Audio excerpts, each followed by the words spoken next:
somewhere along the way, book reviews became either I liked it or a full 12-page dissertation on the symbolism of a freaking door. There doesn't seem to be any middle ground. So if you've ever tried to talk about a book and suddenly felt like you needed a tweed jacket and a pipe, this episode is for you. Today, we're breaking down how to review books in a way that is fun, honest, and doesn't make your listeners feel like they accidentally walked into an English lecture.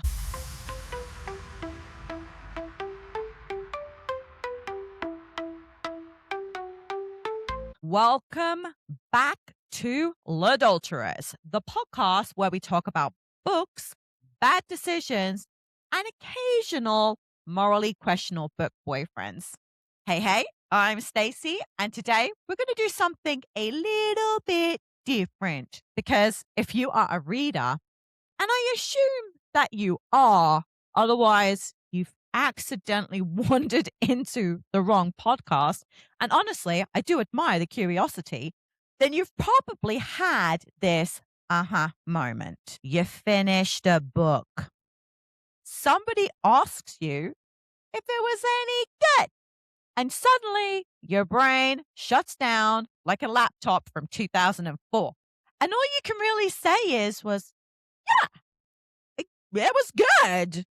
Or the slightly more intellectual version, it had vibes, which I guess is technically a review, but it isn't exactly helpful. So today I'm going to teach you how to review books like a pro. Whether you are posting on your Goodreads, screaming into BookTok, or starting your own podcast like me, or just aggressively texting your friends about why the third act breakup ruined your emotional stability. Because good reviews don't just say, I loved it or it was boring. Good reviews explain the what. And once you've learned how to do that, two amazing things are going to happen. First, you're going to become a better reader. And second, people will actually start asking you for book recommendations. Now, if that's not what you want, maybe don't do this. But if you are and you're in the book community, it's basically the highest honor a human can achieve. Step number 1, the vibe check. The very first step in reviewing any book is what I like to call the vibe check. Before you get analytical, before we start sounding like literary critics with very strong opinions about symbolism and narrative structure, we answer one very simple question. What experience did this book give me? We're not talking plot. We're not talking literary themes. We're talking about the experience because reading is emotional. So ask yourself this. Was it cozy? Was it stressful? Was it spicy? Was it devastating? Did it make you want to curl up with a blanket and a cup of tea and disappear for 3 hours? Or did it give you emotional damage and trust issues and you're still processing it several weeks later? Because books are emotional experiences. And honestly, most readers aren't picking up a book because they're hoping to analyze the author's symbolic use of weather patterns. They're picking up a book because they want to feel something. Maybe they want comfort. Maybe they want chaos. Maybe they want romance that makes them kick their feet and giggle like a teenager. Or maybe, and this is a very real category for readers, they want to be emotionally destroyed in the most satisfying way possible. And that's why the vibe check matters so much. And you'll see a lot of that on BookTok. Now, take Love Light Farms, for example. That book isn't just a romance. It's a cozy, small town winter comfort read. Reading it feels like drinking hot chocolate under a fluffy blanket while watching a Hallmark movie and pretending the outside world simply just does not exist for that day. The town is charming. The romance is warm and wholesome. Everyone is baking something. There are twinkly lights involved. It's a vibe. It's a vibe. And that vibe tells readers exactly what they're signing up for. Because most readers are almost always chasing a feeling when they pick up a book. Sometimes we want emotional devastation. Sometimes we want a little spicy chaos. Sometimes we want a thriller that makes us suspicious of everyone in our life, including the barista that made our coffee this morning. And sometimes we just want to read about attractive people falling in love in charming little towns where no one seems to have a real job. No jokes. But honestly, good for them. So when you're reviewing a book, start with the vibe because the vibe tells readers what kind of experience they're about to have. And that is infinitely more helpful than someone saying something like, the author did an excellent job of exploring interpersonal dynamics through atmospheric prose. I'm sorry, I got bored just saying that. Now, it may be technically true, but it also sounds like you're about to assign homework. And I'm not up for that today. Let's always start with the vibe. Step 2, the hook. The next thing we look at in a book review is the hook. Did the book grab your attention early on? Did it make you want to keep reading? Or were you checking how many pages were left after every 3 minutes? I've been there. It feels like you're trapped in a very polite hostage situation with a hardcover. These are important pieces of information. If you're bored by chapter 3, that's valuable data for a reader. Now, this doesn't mean every book has to start with a car chase or a dead body on page 1, even though that's really nice. I quite like that. Different genres hook you in different ways. Now, a thriller might hook you with a shocking opening. A romance might hook you with instant chemistry between the characters. A fantasy might hook you with an intriguing world or mysterious situation. But something should make you curious enough to keep turning those pages. And honestly, when you're reviewing a book, a great thing to tell your audience is when the hook happened for you. Did the story grab you right away? Did it take 50 pages to get going? Did it only get interesting halfway through? Because readers appreciate honesty. Life is too short. Our TBRs are too long. DNFing should become the gold standard. And some of us, not naming names, own 300 unread books that we bought during emotionally vulnerable moments at midnight. You're scrolling online. Somebody says, this book destroyed me emotionally. And suddenly you're buying 3 more books you absolutely did not plan to purchase or set aside money for. Been there. Now your TBR pile is staring at you like a judgmental tower of paper, and nobody wants that. So when readers hear a review, they want to know if a book grabbed you immediately, or is this book where you need the kind of patience before the story really kicks in? And there is no wrong answer. Some slow burn books are incredible once they get going, but telling people how long it takes for the story to hook you helps them decide if that is the right read for them right now. Because sometimes we're in the mood for a slow, immersive story. And sometimes we want a book that grabs you by the balls in chapter 1 and refuses to let go. And honestly, both experiences are valid. And I go through them like a moody shade. But just please warn us if we have to wait 200 pages for the plot to show up. Now, talk about the characters, because especially in romance, but honestly, this is in any genre, if the characters don't work, the entire book collapses like a poorly assembled IKEA bookshelf. You know the one. You followed the instructions. You probably skipped a few steps. You suddenly have all these extra screws.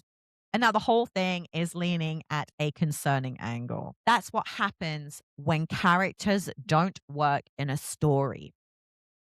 The plot might be interesting. The setting might be stunning. The premise might sound extraordinary. But if you don't care about the characters in the story, the people that we are following along with, it's really hard to care about what happens to them. So when you're reviewing a book, ask yourself a few very simple questions. Did I care about these characters? Did I root for them? Did you want them to succeed? Did you want them to fall in love, solve the mystery, survive the haunted house, or at the very least, make better life decisions?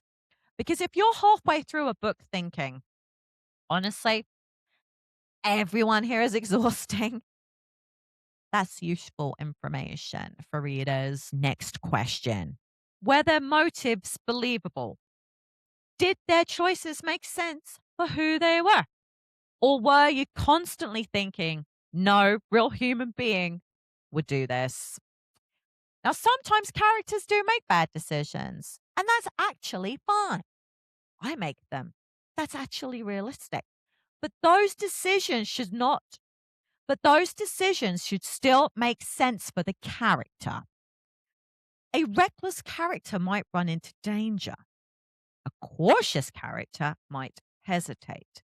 But if a character suddenly does something completely out of left field just to move the plot along, readers are going to notice that.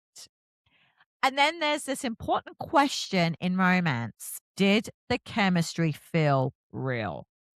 Because romance lives and dies by the chemistry. We need the tension. We need the sparks.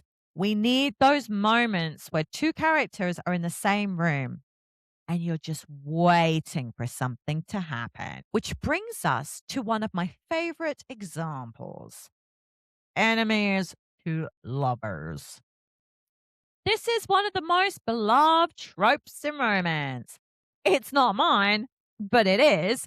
But sometimes books say they're enemies to lovers. And what they actually mean is these people had a mild disagreement. This is exactly how I feel about it, okay? They had one awkward conversation. Somebody rolled their eyes, and suddenly we're calling them enemies. No, no, no. That is not enemies to lovers. That is co-workers with mild tension. Enemies to lovers should involve a real conflict, tension, banter, verbal sparring, moments where they absolutely cannot stand each other, but they also can't stop thinking about each other. There should be friction. There should be emotional sparks, possibly somebody throwing a drink. I love it when that happens. Honestly, if no one is at least considering throwing a drink at some point, are they really enemies? Hell no. And when that tension finally turns into attraction, when the characters finally realize they care about each other, that is when the trope really does work. That's the moment readers are waiting for. So when you're reviewing a book, talk about the characters. Did they feel real? Did you care about them? Did that relationship feel believable? Because if characters work, readers will follow them anywhere. It's true, even into those terrible decisions, haunted houses, or emotionally complicated love stories. The next step: the plot check. The plot. Now, something a lot of people misunderstand when they review books: a plot doesn't need to be complicated to be good. It just needs to move forward. A story doesn't have to involve 17 plot twists, a secret identity, a hidden twin, and a conspiracy involving international espionage. Sometimes a simple story can work beautifully. But the key thing is that the story has to keep moving forward. As a reader, you should still feel like something is always happening, even if it's something really small. So, when you're reviewing the plot of a book, ask yourself a few questions. First, did the story drag? Were there sections where you felt stuck? Maybe you noticed yourself rereading the same paragraph maybe 3 times because your brain had to wander off to think about what you're going to make for dinner. Or maybe you started doing that thing where you flip ahead just to see how many pages are left in a chapter. That is a very real reader moment. That is real reader behavior. The moment you start checking the page count, the plot might be struggling just a little bit. The second question is, did anything feel repetitive? This happens more than you think. Sometimes characters have the same argument over and over and over again, or the story keeps circling to the same emotional conflict without really moving forward. And readers, we notice that because while tension is good, repetition is a big no. Conflict obviously should develop. It should escalate, it should change, it should evolve. Otherwise, it starts to feel like the characters are stuck in Groundhog Day, and I hate that. And then the third question is, did the conflict actually make any sense? Because conflict is what drives the story. Without conflict, nothing really happens, but the conflict still needs to feel believable. And this brings us to a very specific plot issue that romance readers we all know extremely well. The infamous third act breakup. Blech. If you read romance, you know exactly what I'm talking about. You're reading along happily. The couple has finally admitted their feelings. Woohoo! They had their cute moments. Maybe they survived some emotional growth. You're thinking, wow, this is just lovely. And then suddenly, disaster strikes. Someone overhears half a conversation, or someone jumps to a wildly dramatic conclusion based on absolutely zero evidence. Or someone decides that because they had one moment of insecurity, love is now completely impossible forever. And at this point, the reader is sitting there thinking, have you ever considered communication? Just one conversation, one very honest discussion could have solved this entire situation. And yet somehow we are now in a full emotional breakup scene. Now, to be fair, conflict is necessary in storytelling. And the third act breakup can work if it feels earned. If it comes from a real emotional stake, real character fears, real problems for the couple, real things for them to overcome. But when the conflict exists purely to create last minute drama, readers can feel that. And something worth mentioning in a review. Because readers want to know, did the story feel natural? Did the conflict make sense? Did the plot keep you turning the pages? Or did you feel like the story hit the emergency brake right before the ending? A good plot doesn't have to be complicated. It just has to keep the readers engaged enough that they keep saying, okay, just one more chapter. Next step, the trope test. We have one of my favorite things to talk about in romance, the trope test. Because if you spend any time in the romance world, I'm talking BookTok, Bookstagram, Goodreads, wherever, you know that romance readers love tropes. Tropes are basically the building blocks of romance storytelling. They're the familiar patterns that readers recognize and get excited about. You see a trope listed and immediately think, ooh, yes, this is my thing. Some of the classics are fake dating, forced proximity, grumpy sunshine, friends to lovers, enemies to lovers, second chance romance, Now, these are all things that make readers pick up a book in the first place. Mine's small town. Sometimes we don't even need to know the full plot.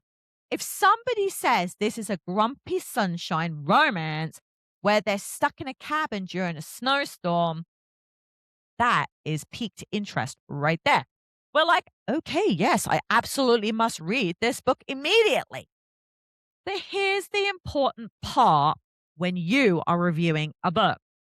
The real question is not just what tropes are in the book. The real question is, did the book actually deliver on said trope? Because sometimes books promise a trope and then barely use it. And when that happens, readers feel a little betrayed.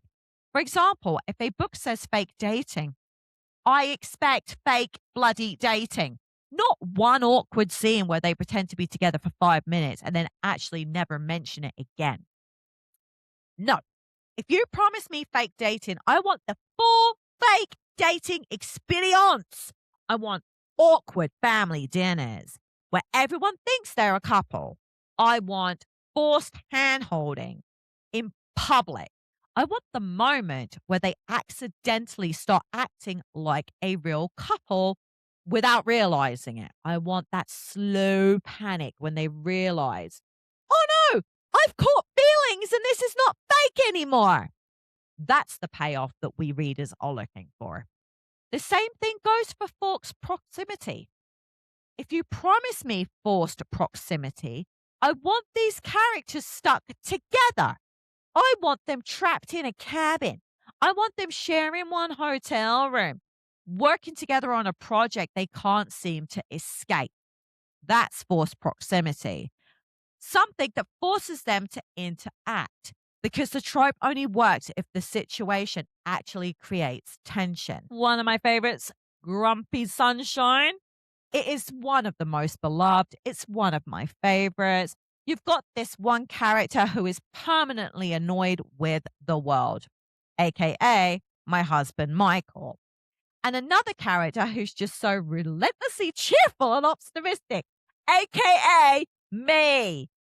The fun of the trope is watching the grumpy character slowly soften, watching them realize that maybe, just maybe, life isn't so terrible when their sunshine human being is around them. But again, the trope only works if the story actually leans into it. So when you're reviewing a romance book, talk about the tropes. What tropes did the book promise? Did they work? And did the author deliver the emotional payoff we readers were hoping for? Because romance readers are very loyal to their favorite tropes. Ask me how I know. But they're also very good at spotting when a trope was just used as a marketing tool instead of actually being part of the story. And trust me, readers will notice, because when a trope is done well, it is incredibly satisfying. But when it is barely there, it feels like someone promised you a cake and handed you a single cupcake crumb. The next step, emotional impact. Now we get to what might be the most important question in any book review. And honestly, this one is very simple. Did the book make you feel something? Because at the end of the day, reading is an emotional experience. We pick up a book because we want to be entertained, but we also want to feel something while we are reading. So when you're reviewing a book, take a moment and ask yourself, did this story make me laugh? Did this story make me cry? Did this story make me gasp out loud in public like a slightly unhinged person at a coffee shop? Did this book make me blush? Did it make me text my friend at midnight saying, you need to read this immediately so we can talk about it? These reactions matter because sometimes a book isn't perfect.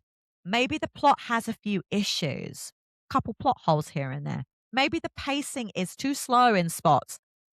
But if a book hits you emotionally, readers will forgive a lot.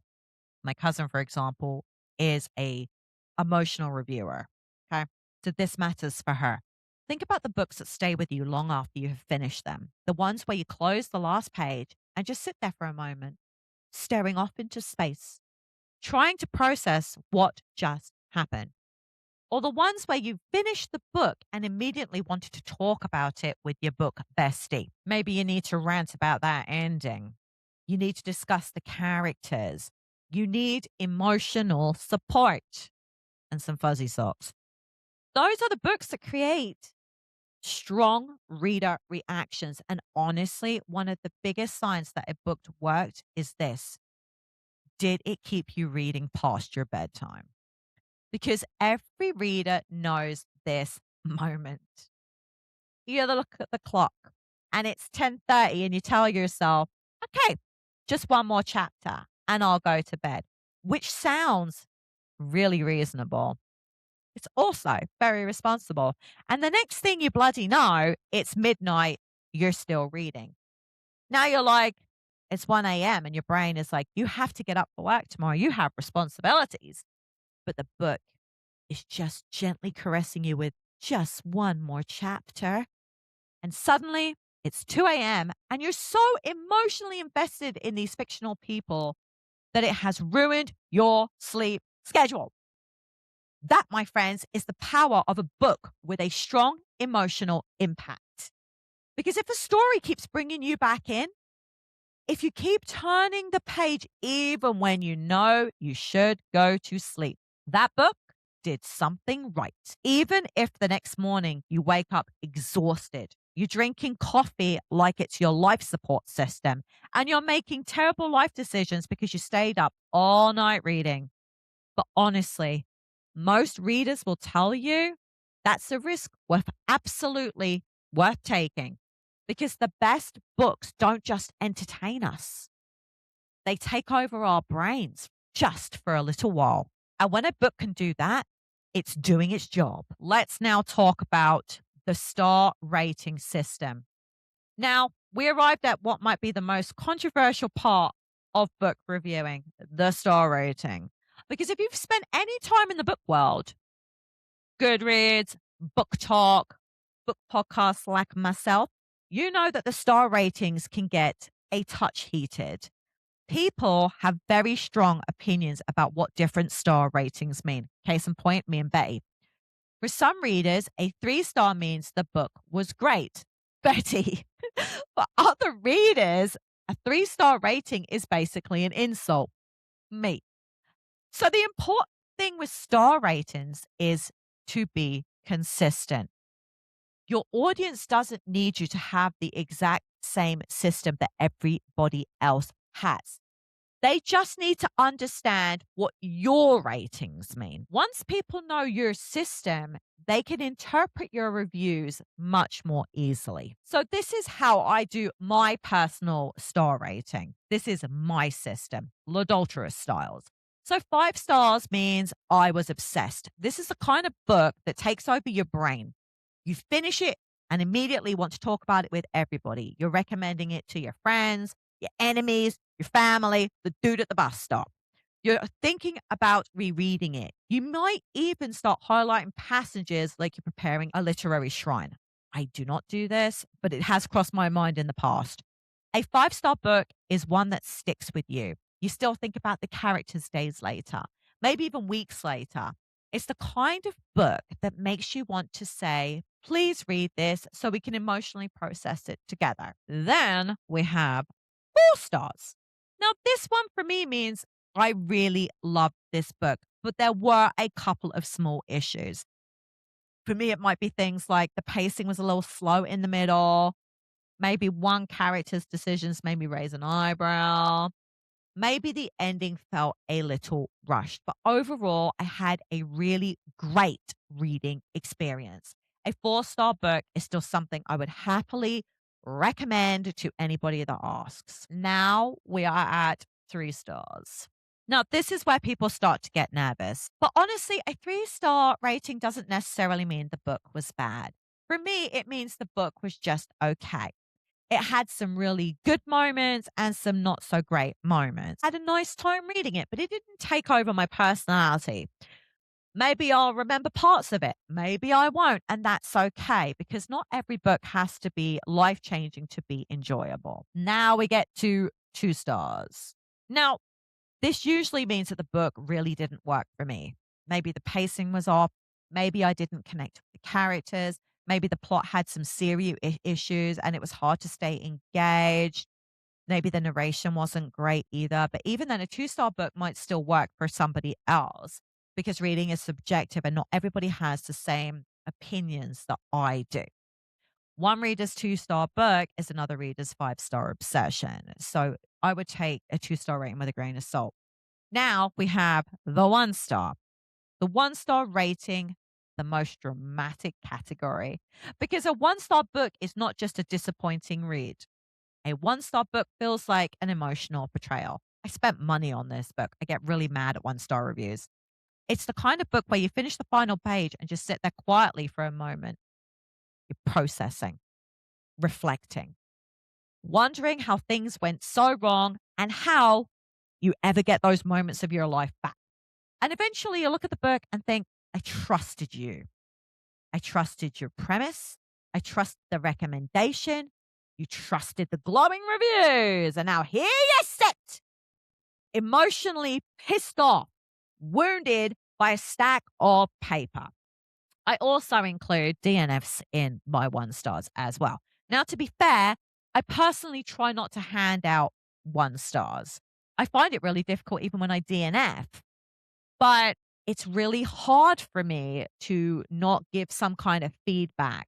But sometimes it's just a healthier choice to DNF the book and don't rate it at all. There's a shelf on Goodreads now, which helps. Life's too short to be not DNFing books. Our TBRs are ginormous. And there are far too many books out there to spend time reading something that's making you really unhappy. But once in a while, a book will earn that 1 star rating. And when that happens, well, that becomes a very interesting review. A final step to close off your review. Who would read this? Who should read this? Telling readers who this book is actually for is huge because here's the truth. Not every book is meant for every reader, and that is perfectly okay. You don't have to like every book, and nobody should feel pressured to pretend that they do. So part of your job as a book reviewer is to help people decide if this book is a good fit for them. Think of it like matchmaking, except instead of people, it's books. You're saying, hey, this story, you're going to love it if you're into this type of thing. Otherwise, maybe swipe left. So let's just say you finished a cozy, small town romance, the kind of story where the hero is a cinnamon roll type who bakes pies, respects women, and maybe has a dog that's cuter than your own life choices. If small town vibes, slow burn romance, adorable banter, and the feeling of a warm, hot chocolate on a snowy, snowy day, that book is probably for you. If your heart beats faster for dark romance, stories full of morally grey men making questionable life choices, maybe giving the FMC a little spanky spanks, twisted love triangles, or relationships that could end in a restraining order, then maybe this book's not for you. And that's okay because reading isn't about liking everything. Well, it is in my world because I do like everything. It's about finding the books that hit your emotional sweet spot. Another example, maybe the book is a thriller with a shocking twist ending. You might say perfect for anybody who likes high stakes, unreliable narrators, and endings that will wreck your weekend. Or maybe it's a slow burn fantasy, and you might say something like, this is for readers who love immersive world building, complex magical systems, and plots that take their sweet ass time because patience is rewarded. The key is to be specific. Tell your audience what type of reader will enjoy this book. Don't just say everybody should read this because no, not everybody should read this. No, because not everybody wants to read the same thing. Your job is to help them decide. Will this book give me exactly what I'm looking for right now? It's a mood thing right now. And if your recommendation helps just one reader avoid a 3-star mid book of disappointment or helps them find their next 5-star obsession, you've done your job right. You can give yourself 5 stars. So, whenever you're reviewing a book, make it abundantly clear who is this book for or who might want to look elsewhere. Because the right book for the right reader is the whole point of book reviewing. Now, there are some common book review mistakes. Now that we've covered how to review the books properly, it's time to talk about the mistakes. Because let's be real, we've all been there, especially me. We've all written a review that looked like that. 5 stars! I loved it. And that's valid. It's a real feeling. You genuinely love the book. But as a helpful review for other readers, it's about as useful as a restaurant saying, food happened here. You know, it's technically true, but it's not exactly enlightening, is it? Now, another extremely common mistake is turning a review into a full plot summary. You don't need to do that. Suddenly, what should be a concise opinion turns into 5 paragraphs explaining what happens in the book. You know the ones. Chapter 1, they meet. Chapter 2, they argue. Chapter 3, they argue again. Like, come on. Chapter 4, dramatic, dramatic, dramatic. Chapter 5 happens. The end. Like, congratulations. You've now basically given us a book report. You've rewritten the whole damn book in your own words. And for who? That's not a book review. A book review is not a recap. Now, I do give a short version of the synopsis with a couple of sentences from my Instagram so that people know roughly what the book's about, but that's it. They want your thoughts. They want your feelings, your emotional experience with the story. Other common mistakes, let's go through a few more. Overanalyzing every small detail. Sometimes reviewers get so caught up in the minor stuff like page count inconsistencies or the exact shade of a character's scarf that the heart of the book gets lost. Yes, attention to detail does matter, but the review should focus on what's really impacted you as a reader. Number 2, comparing the book to something completely unrelated. Oh, this romance reminded me of War and Peace in a way. Well, maybe, but unless that comparison actually helps your readers, it is so confusing. Don't do it. Keep it grounded in things that help your audience understand your experience, not explaining why you gave it your rating. Remember, we talked about the star rating. If you give a book 3 stars and you don't explain why, your review is going to feel incomplete. Tell people things like, it was good, but the pacing dragged in the middle, or the characters were heinous assholes, or the characters were fun, but the tropes were barely there, or being overly vague or polite. Sometimes people are scared to hurt an author's feelings. And then the review becomes, it was nice, I guess I liked it. You're not there to help the author sell books. You're there to help readers, to give them honesty. You're there to help them make informed decisions. Spoilers without warning. This is my biggest pet peeve. Do not spoil the book. It should be obvious, but it still has to be said. If your reviews give away the ending or major plot twists without warning, it can ruin the experience for other readers. If you have to mention spoilers, use a clear warning. So, the takeaway. A strong book review is honest, specific, and focused on your experience as a reader and not just a recap of the plot. It tells your audience, how did the book make you feel? Did it deliver on the tropes or promises that it made? Was it worth staying up till 2 a.m. reading? And it helps other readers decide if the book is for them. Avoid the 5 stars, I loved it trap. Avoid writing a mini plot summary and focus on what really matters to your opinions, your reactions, and your emotional experience. That's what makes your reviews helpful, engaging, and memorable. We have been very professional so far. We've talked about the vibe check, the hook, the characters, plot, tropes, emotional impact, ratings, and who the book is for. We've been thorough, we've been thoughtful, we've been responsible. But now it's time for something very important. Welcome to the Petty Reader's Corner. This is a place where we admit the ridiculous, irrational, and completely unnecessary reasons we've disliked books. Because let's be real for just one moment. Being a reader isn't always about being rational. Sometimes it's just about personality quirks and pet peeves, and that's okay. That's actually part of the fun. For example, maybe the main character had your name. I freaking hate that. And let's be honest, she was annoying. It's not fair. It's not logical. But suddenly you're personally offended. It's happened to me. Or maybe the romantic interest had a terrible name. I'm sorry, but if the hero's name is Gary or Kevin, I'm going to struggle. Gary just doesn't sound heroic. Kevin does not sound swoon worthy. They sound like somebody who is microwaving pizza pockets and playing video games and then complains it's too hot. Or then maybe the book was just so overhyped that by the time you got around to reading it, your expectation had reached critical level. And you start reading it and the book was fine, but all you can think is, this is just a book. What did I expect it to have an existential epiphany?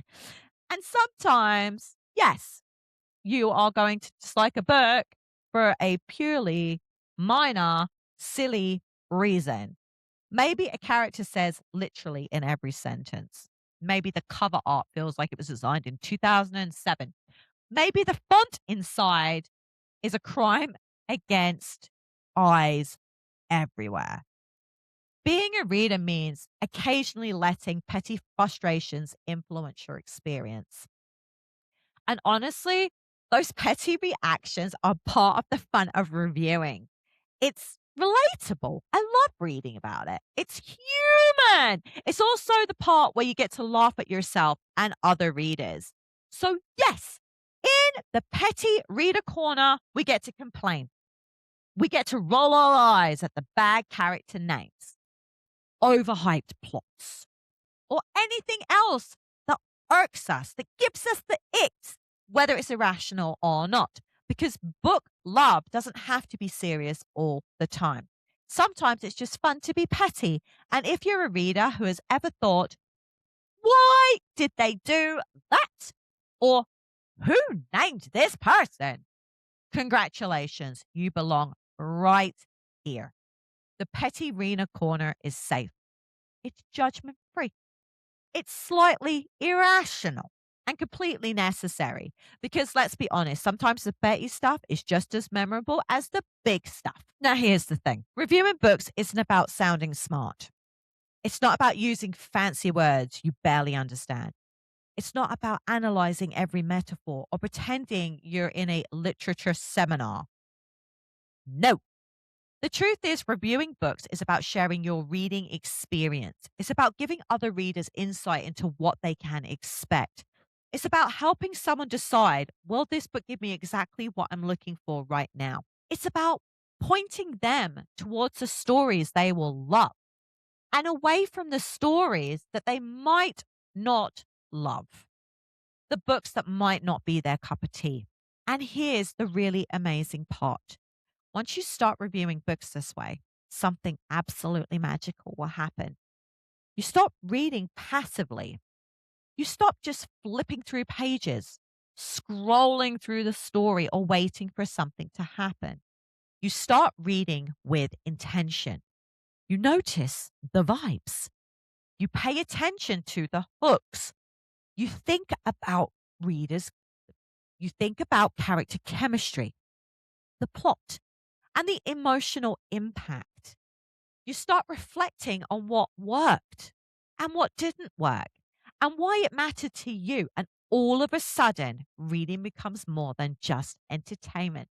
It becomes a full experience that you can share, analyze, and even obsess over in a way that helps other readers too, because reviewing books isn't about showing off. It's about connecting through stories. And honestly, That's kind of the point of this podcast anyway. If you have enjoyed today's episode of Litdulterous, make sure you follow the show so you don't miss episodes. We'll be talking about the books we love, the books we regret picking up, and of course, the occasional book boyfriend who absolutely ruined our emotional stability. Because let's be honest, we wouldn't have it any other way. So grab your TBR, grab your tea, and get ready for more chaos, romance, and maybe a little emotional trauma. All in the name of books. If you review books yourself on Goodreads, BookTok, Instagram, or your group chat, tag me. I genuinely love seeing what everyone is reading. Until next time, read dangerously, rate honestly, and stay adulterous. And don't forget, if you want more unhinged content, move your little butts over to Patreon because that's where I keep it real. I hope that you have the reading week that you deserve, and I will catch you next week. Take care, readers.